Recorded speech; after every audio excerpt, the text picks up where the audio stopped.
तो प्यारे भाइयों, मैं अपने लेख का यानी मेरा संदेश आपके नाम का सेकंड पार्ट आज आप लोगों की खिदमत में पढ़ रहा हूँ।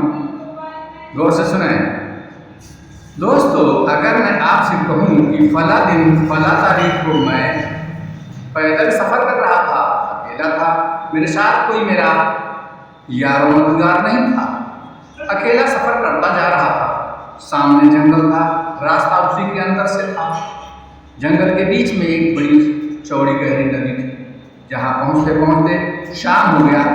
आगे भी जंगल था, मैं आवाज़ सा रह गया।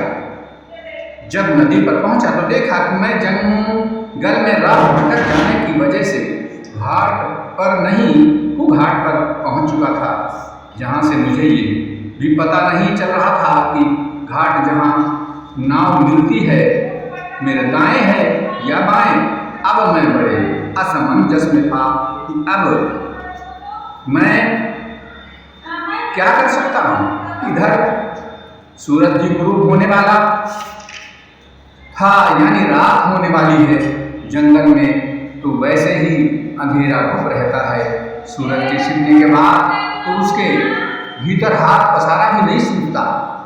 खैरियत बस इतनी थी कि रात उजाली थी, शुक्ल पक्ष था, मगर जंगल में तो कृष्ण पक्ष यानी अंधेरा ही होगा।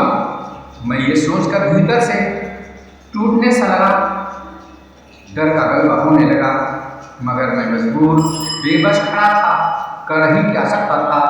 बस नकारात्मक विचार उत्पन्न हो रहे थे कि शायद जिंदगी को मौत अपने घेरे में देने वाली तो नहीं।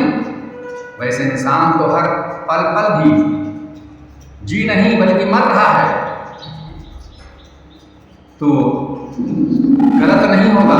सच यही है, आदमी हर सांस पर अपने सांसें खो रहा है, यानी हर सांस पर मर रहा है। एक सांस गई, समझो उस सांस की मौत हो गई। इसी तरह रात दिन के ये दो सफ़ेद और काले चूहे हमारी जिंदगी की डोर को पल पल उतर रहे हैं। यही सच है। दुनिया का सबसे बड़ा वैज्ञानिक, दार्शनिक, पहलवान, बादशाह, ज्ञानी, विज्ञानी वगैरह, यानी हर कोई विष के इस घूंट को मधु के छत्ते से टपकने वाले शहद की तरह पी रहा है। क्योंकि इंसान बड़ा चालाक है, यह झूठ को सच भी चालाकी से बना लेता है।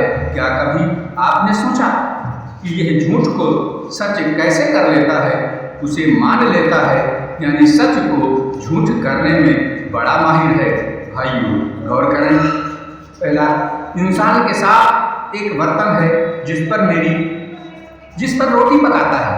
यह बर्तन बिल्कुल खुला खुला होता है, मगर अगर इससे पूछो कि यह कैसा बर्तन है तो जवाब देगा तावा। जवाब देगा तावा। तावा का अर्थ बंद होता है, जबकि यह बर्तन बिल्कुल खुला खुला होता है। सदियां गुजर गई, आज तक हर कोई इस झूठ को सच ही मानकर तावा ही बोल रहा है।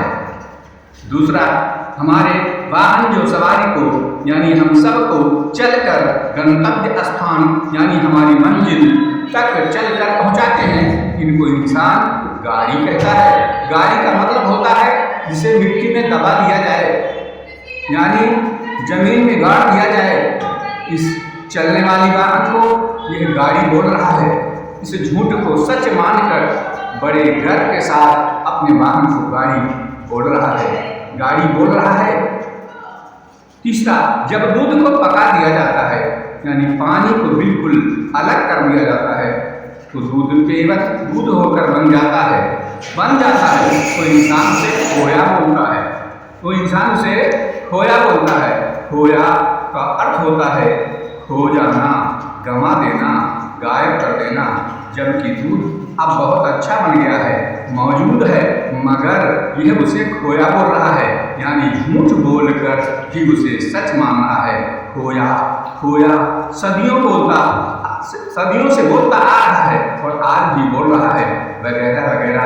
ठीक इसी प्रकार इसी तरह इंसान अपने को और जानदार को बोल रहा है कि जी रहा हूँ, जी रहा है, जबकि सच तो यह है कि वो पल पल मर रहा है, पल पल मर रहा है। जो सांस गई उसे दोबारा नहीं ला सकता, जो पल बीता उसे वापस नहीं ला सकता। यानी हमारे पल पल बीत रहे हैं, यानी हम मर रहे हैं। सच तो यह है कि हम पल पल मर रहे हैं, यानी हमारी जिंदगी मृत्यु की सतत प्रक्रिया है, यानी हमारी जिंदगी मृत्यु की सतत प्रक्रिया है। अस्सलाम।